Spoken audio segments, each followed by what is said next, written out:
Dallas. But you know, Dallas has always been known as the most gullible ass city in the music industry anyway. These are here straight licks. Penny licks because don't nobody got no money. Everybody want to be the man and there ain't nobody own it. Ain't nobody own no private jets. Ain't nobody even own no motherfucking car wash or nothing through her. And they'll you if you even get a chance to look like. So I don't fuck with them at all. I never do a comedy show here.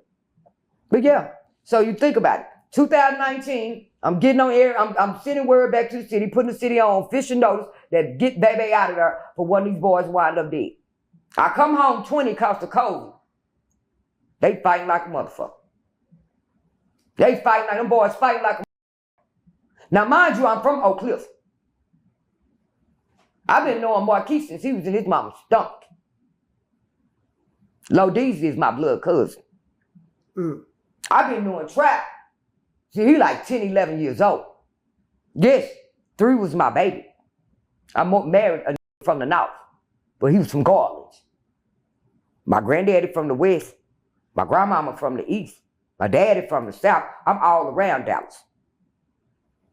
I've always loved everybody. I've always seen Dallas is Dallas. So I have to ask, when they're beefing and they're, you know, everybody's going up, I mean, you know, are you reaching out? Are you talking to them? Hell yeah. Okay. But you gotta understand, I had moved to LA because I needed to heal. I left Bebe in charge. Even though we was beefing, I just knew Bebe was gonna do the right thing. When Bebe wasn't gonna do the right thing, because if I can make them get along that day, all of them, in that picture, the videos, you have to prove it. If I can make them get along, why the big homie Bebe can't? How is it that everybody beefing with each other, but everybody getting along with one person?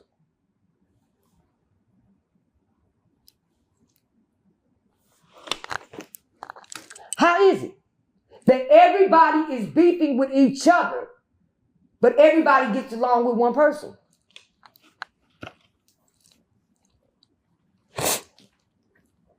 And then you got Rainwater. So Bebe the black cloud over the city. So when I start getting on Bebe ass, I'm just knowing Dallas gonna have my back. Skyy Lyfe. We need to clean up the city. They see these boys fight. Instead of them, and instead of Dallas, the relevant ones, the ones that were existing at that time, instead of them being leaders and saying, hey, we're not letting this go on. We're gonna stick by Skyy. We're gonna put some order in here. We're gonna put some respect in here. We're gonna lead by example. We're gonna let these youngsters get here.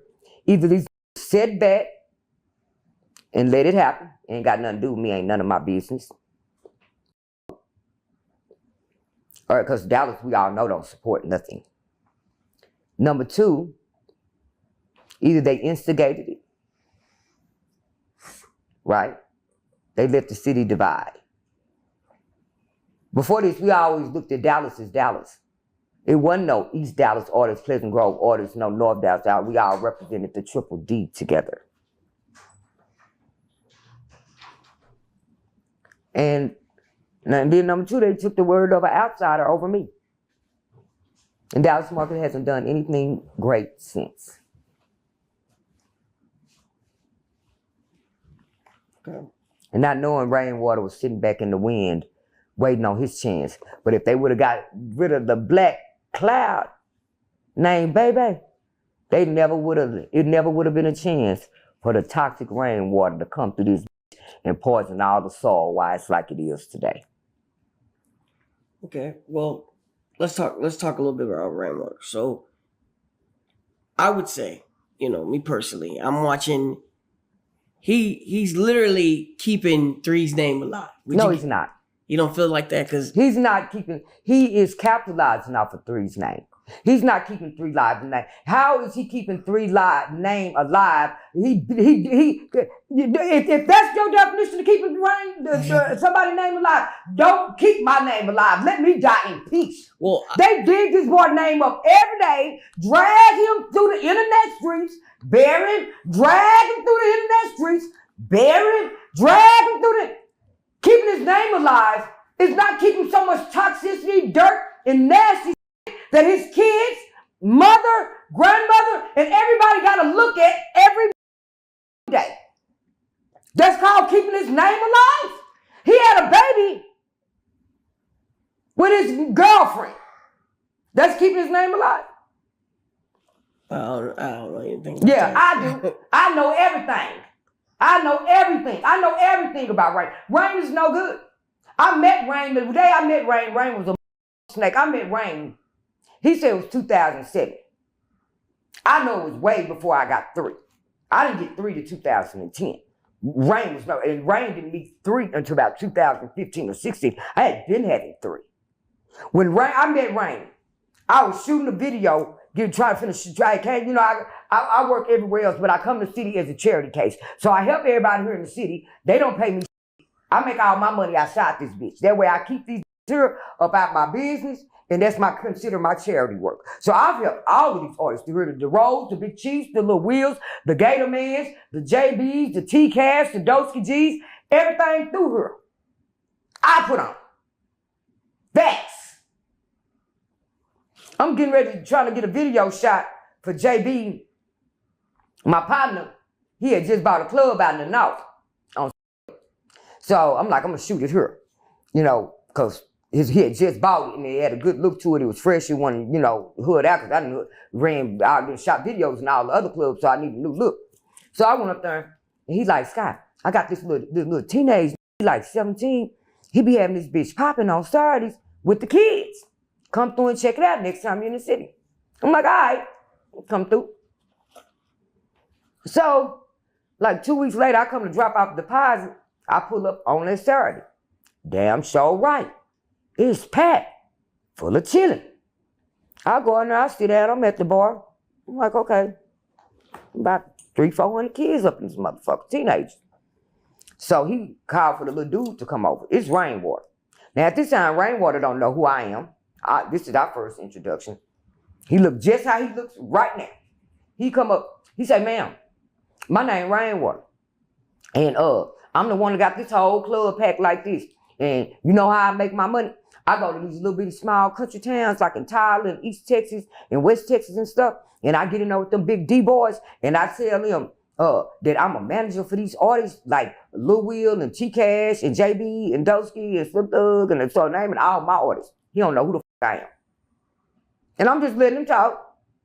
He said, and I tell my manager and I get their money and I run off. You ought to come get down with me, ma'am. I said, I absolutely am going to come get down with you. Came back that next weekend. I had all them artists. We pull up like 10 deep that he named. We walk in the door. Kids in there packed out. He see him, he just happy. Like, dang, all these artists done pulled up on me. Until my little short ass step out. And I look, I say, now tell him what you just told me. He get to stuttering when he lying, like he do now. Get that stuttering shit when he lying. First thing I did was I took his dough. I had my security. Get everything out the dough. Choked him like I do. I choked the ass out. Grab him by his neck. And I tell him, don't you ever touch my money again. And if I hear about you doing some shit in these streets again, I'm going to kill you. I should have killed this bitch ass right then. I really should have laid him down and put him on a milk carton because, I ain't no t-shirt person. They got to find your body in order to have a funeral to put a t-shirt on that. I believe putting you on a milk carton. Your mama get a postcard in the mail, maybe. I should have went ahead and knocked his teeth down his throat. I let him make it. I really didn't see Rain for a long time because Rain, last time we had seen, after that, we didn't really see Rain no more. I think that next year or a year or two later, Will was in jail he had on a pistol case. Will only stayed there like 2 or 3 days before I got him out. But while he was in there, he like, Rain up here in the tank. I'm like, the little boy Rainwater from, he like, yeah. I like, put the little nigga on the phone. I'm like, what's up, Rain? What you got going on? He like, I'll be out real soon. I went and looked the charges up. Got all kind of burglary of a habitation, robbery, theft. Like this nigga a thief. Right? He had about like a good 6, 7 charges, strong charges. Looking at 50, flat, out in Denton. All I know about another year, I see this bitch walking out. How you beat all them charges, little nigga? He said he talked his way out of it. I said, okay. So I put him to work. I let him be promotions. So you would give Rain that he does have a good mouthpiece on release. He can sell air. That's what he did. But as far as being Three's manager, he was never that. He was a handler. I got Three in 2009, going on 2010. I met Three through Stubberline when he was about 14, 15 years old. Sleeping upstairs at Stubberline house in a room without no furniture on it, with a bag of clothes. Stub fed him, cleaned him up, took him to the studio, everything. When Stub caught his bid, R.I.P. Stubborn. my best friend, mad at you, Stub. Stub say, take him. Skyy, take him up under your wing and look out for him while I'm gone. Did that. Put him all the way on. When Rain didn't come around until about 2016. Rain's whole plan was the whole time with everybody was to play everybody out of their hand and out of their position. Rain, remember when I first met him, he talked fast, but he didn't know how to use his head. Rain has been up under me this whole time, feeding information. He talked like I talk. Not as good as I talk, because I think before I talk. And he don't. He talk fast. I taught him industry savviness, industry jargon, how to move, like I teach all of them. Teach them how to swim, how to move, how to eat, how to go out there and get it, come back with it, how to do right with it, how to open your gifts, your talents. But you got those that abuse it, like Baby, like Rain. Dallas, artists, what I view of them today, it's worse than it's ever been. It's worse than it's ever been. It was hard, like you say, having all them, it was hard to just get Dallas artists, even to the point where I could even get them a decent project. And I helped a lot of them at least get decent projects, but they never went anywhere. Like Dallas artists, I can get them so much, and it's like fleas in a jar. They won't go any farther. Like all my other projects that I work out of Houston, out of Louisiana, out of New York, out of LA, all those brands are still thriving real big today. Doing crazy numbers for life. Every Houston record is still popping, hopping, producing more. Dallas artists stop. They get one spin at it, and it stops. And that was hard to do because Dallas don't support. But now, where they at, it's even worse than ever. But Dallas they always looked at Dallas as a lick anyway. That's the reason why Dallas people don't want to do the work, for number one. Dallas artists would rather dick ride than put in the $10,000, 10,000 hours of work that it takes to be successful and great in any field. It takes 10,000 hours of work to study anything and to put in that time and work and study to perfect their craft. Dallas artists would rather kiss ass, suck, ride somebody else's ways just for a moment to take their opportunity and don't support nobody else. They play support. But you'll never win that way. You'll never win that way. And I brought music conferences with people from all over the country, moguls.